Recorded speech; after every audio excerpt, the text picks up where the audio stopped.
안녕하세요. 알통 알아가면서 운동하면 통한다. 피지컬 데이터 문PD입니다. 오늘은 많은 분들이 궁금해하시는 근육 성장 바로 근비대에 대한 흥미로운 연구를 소개해 드릴까 합니다. 특히 저강도 벤치프레스와 푸시업이 우리 몸의 근육을 얼마나 키우고 근력을 얼마나 증가시키는지 비교 분석한 연구인데요. 1RM의 40%라는 낮은 강도의 운동이 신체에 어떤 생리학적 변화를 가져오는지 깊이 들여다본 연구입니다. 일본 스포츠과학대학의 나오키 기쿠치와 코이치 나카자토 교수님께서 2017년 운동과학 및 피트니스 저널에 발표하신 내용입니다. 우리가 보통 근육을 키우려면 무겁게 들어야 한다는 통념을 가지고 있죠. 일반적으로는 한 RM의 70% 이상의 고중량 부하가 필요하다고 알려져 있습니다. 하지만 여기에서 중요한 질문이 생깁니다.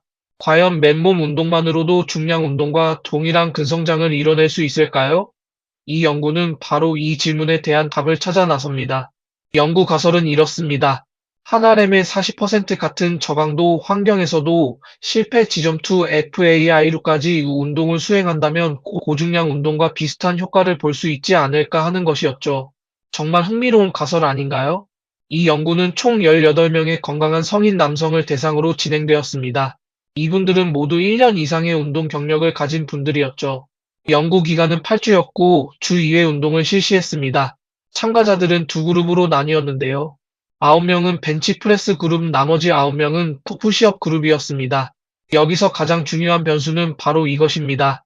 모든 세트는 실패 지점, 즉 더 이상 반복할 수 없을 때까지 수행하도록 했다는 점입니다. 연구의 핵심은 바로 강도 통제였습니다. 두 운동 모두 한 RM의 40% 강도로 맞추는 것이 중요했는데요. 벤치프레스는 중량을 조절하면 되지만 푸시업은 어떻게 40% 강도를 맞췄을까요? 바로 무릎을 꿇거나 손의 높이를 조절하는 방식을 사용했습니다. 화면에 보시는 것처럼 무릎을 꿇는 랄링 푸시업 그리고 손을 높은 블록 위에 올리는 방식으로 상체 부하를 한 RM의 40%로 정밀하게 조정했습니다. 운동은 모두 3세트씩, 세트 간 휴식 시간은 2분이었고 영양 통제를 위해 운동 직후에는 단백질을 섭취하도록 했습니다. 자, 이제 첫 번째 결과입니다. 많은 분들이 가장 궁금해하실 가슴 근육, 즉 대흉근의 근두께 변화율인데요. 놀랍게도 푸시업 그룹은 18.3%, 벤치 프레스 그룹은 19.4%의 증가를 보였습니다. 그래프 상으로는 벤치 프레스가 조금 더 높아 보이지만 통계적으로는 유의미한 차이가 없다는 결과가 나왔습니다. 즉, 대흉근 성장에 있어서 푸시업은 벤치 프레스와 거의 동등한 효과를 발휘한다는 것을 알 수 있습니다. 정말 반전의 결과 아닌가요? 다음은 상완 삼두근, 즉 팔 뒤쪽 근육의 근두께 변화율입니다. 푸시업 그룹은 9.5%, 벤치 프레스 그룹은 10.3%의 증가를 보였습니다. 여기에서도 마찬가지로 두 운동 간의 유의미한 차이는 발견되지 않았습니다. 즉, 삼두근 성장 면에서도 푸시업과 벤치 프레스는 비슷한 효과를 보여주었다는 것이죠. 팔 뒤쪽 근육도 맨몸 푸시업으로 충분히 키울 수 있다는 희망적인 결과입니다. 하지만 모든 근육이 동등한 결과를 보인 것은 아니었습니다. 상완 이두근, 즉 팔 앞쪽 근육의 근두께 변화율에서는 약간의 차이가 나타났습니다. 푸시업 그룹에서는 이두근의 변화가 미미했던 반면 벤치 프레스 그룹에서는 유의미한 증가를 보였습니다. 왜 이런 차이가 생겼을까요? 연구팀은 벤치 프레스를 수행할 때 바벨 그립의 안정화를 위해 상완 이두근의 개입이 더 발생했을 가능성을 분석했습니다. 결론적으로 상완 이두근 발달을 위해서는 푸시업이나 벤치 프레스 외에 별도의 보조 운동이 필요하다는 것을 시사합니다. 그럼 근력의 변화는 어땠을까요? 한 RM, 즉 최대 근력 변화를 살펴보니 두 그룹 모두 유의미하게 한 RM이 증가했습니다. 벤치 프레스 그룹은 평균 61.1kg에서 65.0kg로, 푸시업 그룹은 60.0kg에서 64.2kg로 늘었죠. 이 결과는 매우 중요합니다.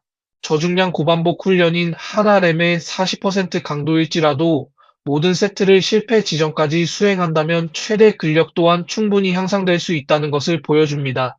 무조건 무겁게만 들어야 근력이 는다는 통념을 깨는 결과라고 할 수 있습니다. 이제 오늘 연구의 결론을 총정리해 볼까요? 대흉근과 상완 삼두근의 크기 증가는 두 운동 모두 동등했습니다. 한 RM 근력 증가 또한 동등한 효과를 보였습니다. 다만 상완 이두근의 경우 벤치 프레스가 조금 더 우세한 결과를 보였죠. 이 연구의 핵심 결론은 바로 이것입니다. 우리가 어떤 부하, 즉 바벨을 쓰든 맨몸을 쓰든 운동의 종류보다 훨씬 더 중요한 것은 바로 수행 강도와 실패 지점까지 도달하는지 여부라는 것입니다. 낮은 강도라도 끝까지 밀어붙인다면 충분한 근육 성장과 근력 향상을 이룰 수 있다는 거죠.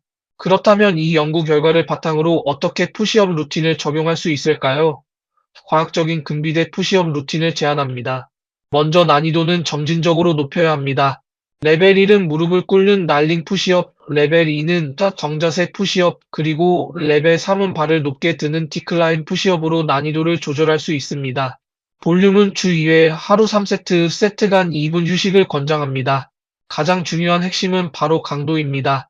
모든 세트는 더 이상 밀 수 없을 때까지, 즉 실패 지점까지 수행해야 합니다.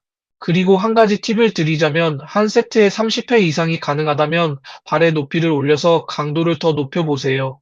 이렇게 하면 맨몸 푸시업만으로도 충분히 근육을 키울 수 있습니다.